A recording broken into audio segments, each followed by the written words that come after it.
Jusqu'à présent, les sociétés humaines forgeaient leur identité à partir de récits et de narratifs, gardiens de leur histoire, des récits oraux ou écrits, fruits de l'intelligence humaine. Prendre part à la vie sociale consistait à s'inscrire dans cette histoire, à se l'approprier et à hériter de la vision des événements du passé.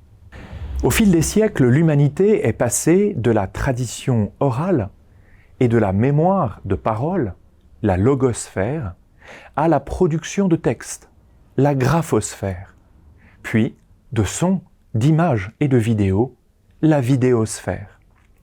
Cette évolution permet l'usage cumulatif et concomitant de tous ces outils pour nourrir nos connaissances et nos représentations.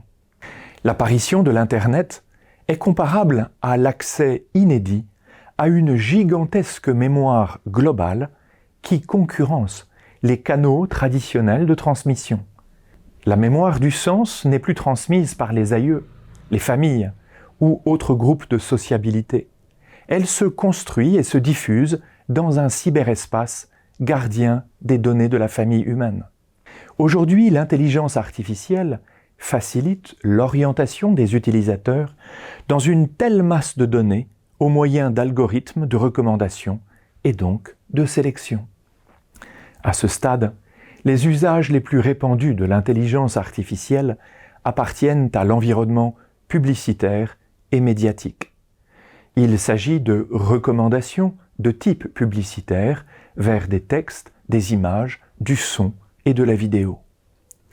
Or, l'intelligence artificielle se trouve à présent capable de générer d'elle-même des contenus.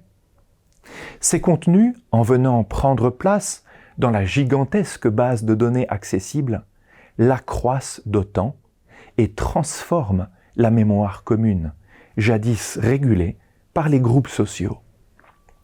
La machine peut d'elle-même enrichir des contenus et susciter des personnages fictifs. Avec la création de contenus, notre mémoire commune commence à nous échapper, car elle est concurrencée par d'autres narratifs. Le cyberespace peut être envahi par le faux, qui contamine alors l'esprit humain et fausse les représentations. Les algorithmes s'améliorent et se démocratisent de plus en plus.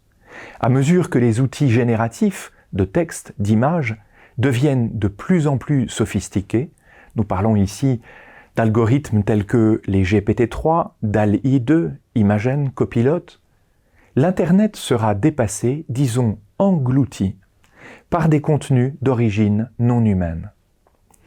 Il s'agit d'une pollution de la mémoire collective par la contamination des sources. Avec la génération de contenus à une vitesse fulgurante, nous sommes face à des conséquences encore floues, mais sans doute pernicieuses.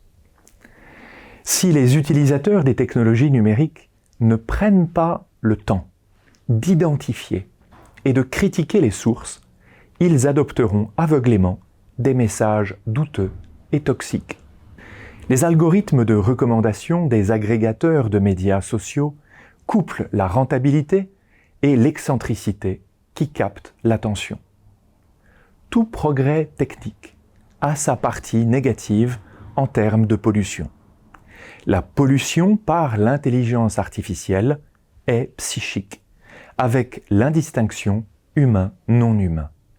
Elle induit progressivement une insensibilisation à la vie humaine réelle.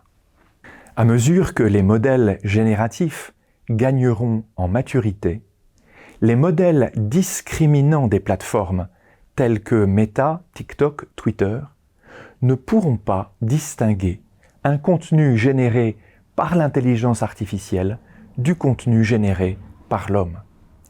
Même s'ils fabriquent des modèles raisonnablement bons pour distinguer ce qui est généré par un humain et ce qui est généré par une machine, ils risquent soit de manquer la cible non humaine, soit d'éliminer des comptes de personnes réelles.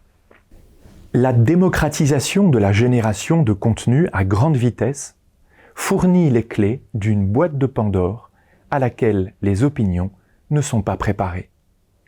Un raz-de-marée de contenu s'annonce, qui aura des conséquences imprévisibles. Nina Schick, spécialiste américaine des nouvelles technologies, a théorisé cette épreuve avec le concept d'infocalypse, l'apocalypse de l'information. Au-delà d'avantages évidents, comme le prototypage rapide pour les concepteurs de jeux, ou la possibilité pour tout un chacun d'illustrer leur propre livre pour enfants, les ramifications pour l'avenir de l'Internet et des systèmes d'information sont plutôt sombres. Ce qui est clair, c'est que nous devrons nous adapter à ce nouvel environnement. Si la majorité des informations présentes sur Internet sont inoffensives et sans enjeu, l'arrivée de contenus générés par des machines pourrait redéfinir en profondeur les bases de la vie sociale. Il faudra dès lors innover en matière d'outils, fournissant la preuve de la paternité d'un contenu, indiquant s'il a ou pas été créé par un humain.